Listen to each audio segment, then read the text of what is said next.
Aujourd'hui, 9e jour du circuit en Arménie, c'est une journée chargée non pas en distance mais en visite.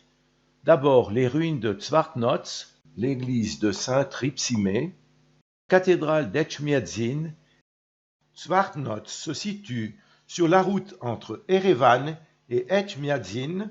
C'est le vestige d'une célèbre cathédrale édifiée au 7e siècle par le catholicos Nersès III, dit le bâtisseur, à l'emplacement où, selon la légende, saint Grigore rencontra le roi Tiridate qui se convertit alors au christianisme.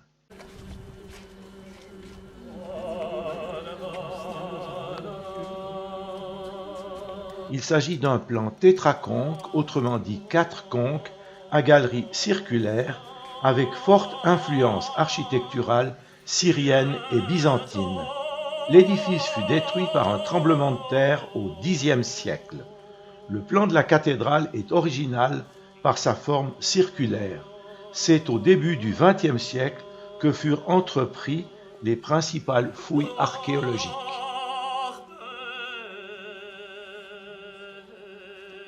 Une des 7 merveilles d'Arménie.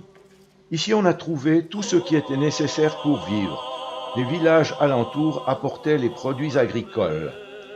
La structure arrondie ici présente est une reconstruction pour maintenir en état ce qui est originel.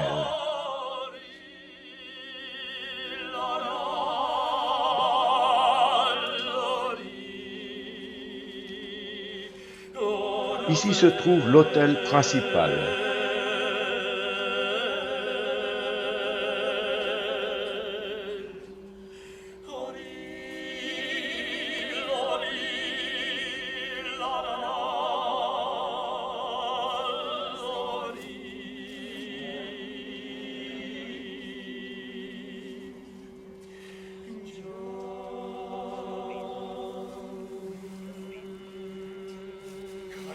Ici, un puits de 50 mètres de profondeur assurant les réserves en eau. Comment ont-ils amené cette pièce sculptée au sommet de la colonne? On est au 7e siècle. Les matériaux utilisés sont le tuf, le granit, le basalte.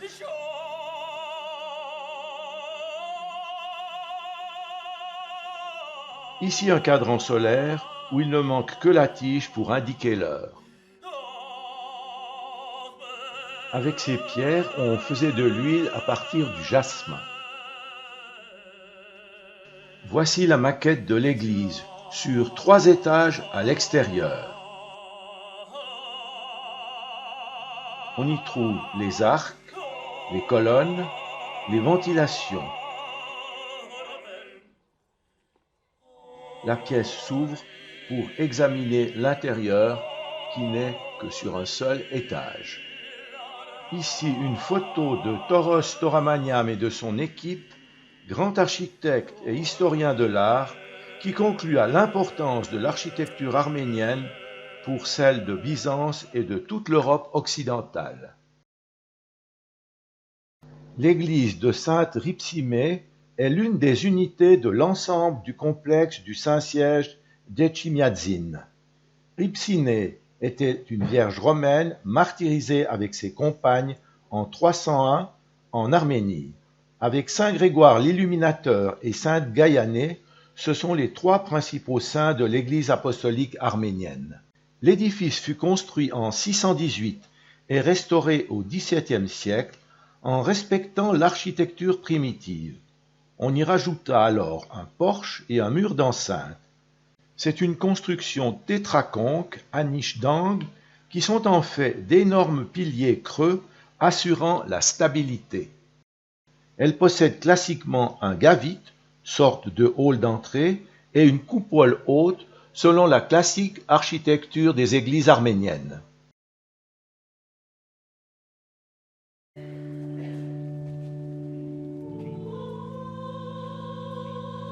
Nous entrons dans l'église pendant les offices, ce qui est autorisé chez les orthodoxes.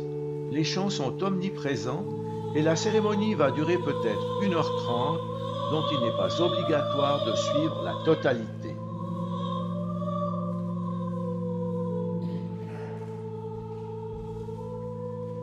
Le rideau est encore fermé, empêchant de voir le chœur. En voici une photo.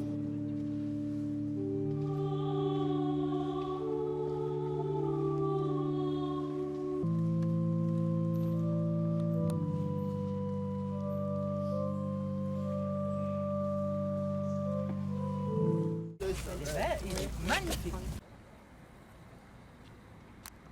À la sortie, un peu d'artisanat local, la sculpture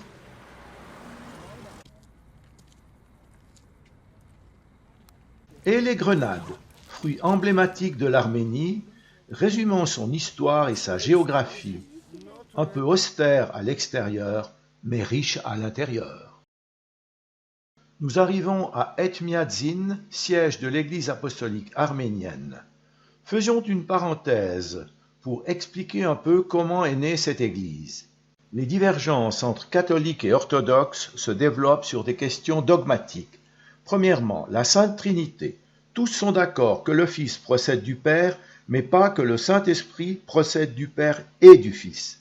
Deuxièmement, tous sont d'accord que le Christ a une nature divine, mais pas une nature humaine pour les orthodoxes. Troisièmement, à cela s'ajoutent des questions politiques propres au rôle suprême du pape, à l'influence des divers patriarcats locaux. En 1204, lors du sac de Constantinople, la division est consommée.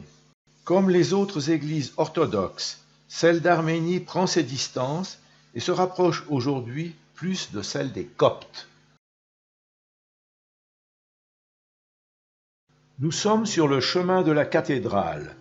Sur le portique, la rencontre de Grégoire l'Illuminateur et du roi Tiridate IV qui va se convertir au christianisme. Dès lors, l'Arménie devient le premier pays chrétien au monde et la cathédrale est construite en 303. Aujourd'hui, seuls les murs nord, ouest et sud sont d'origine. Sur cette façade, on peut apercevoir les apôtres Barthélemy et Thaddée, premiers à être venus en Arménie pour évangéliser le pays et morts en martyrs. Pour devenir prêtre, il y a 5 ans d'études, après quoi le candidat peut officier comme prêtre et se marier, ou continuer ses études dans le but d'obtenir un grade plus élevé dans la hiérarchie. Ici, la bibliothèque.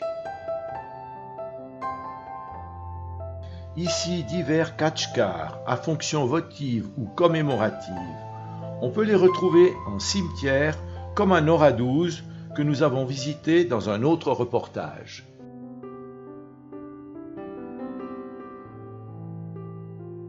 Ce bâtiment est un hôtel 5 étoiles pour recevoir les religieux invités au siège de l'Église apostolique arménienne. Les papes Jean-Paul II et François y ont séjourné. Ici une chapelle construite en 2001 où les prêtres font leurs prières. Autrefois foyer pour les séminaristes, c'est aujourd'hui un bâtiment administratif. Voilà la coupole de la cathédrale, malheureusement en pleine restauration. Autrefois séminaire, c'est maintenant le centre d'une chaîne de télévision locale. Voilà un khatchkar particulier. C'est le mémorial du génocide arménien, inauguré en 1965. La cathédrale du IVe siècle a été consolidée en 1966 avec du béton. Mais aujourd'hui, la structure devenue trop lourde menace de s'effondrer. Une restauration en profondeur est indispensable. Les remaniements les plus importants datent du XVIIe siècle. La coupole en 1627, le clocher à 2 étages en 1658, le lanternon en 1683. On promet que cette actuelle restauration sera terminée en 2021.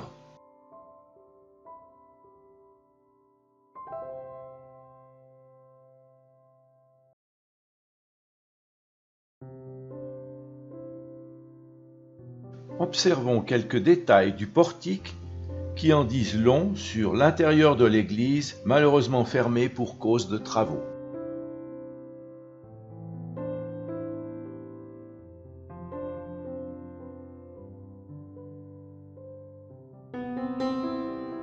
Ici les tombes des Catholicos, les papes de la religion arménienne, et leur siège, l'équivalent du Vatican chez les catholiques.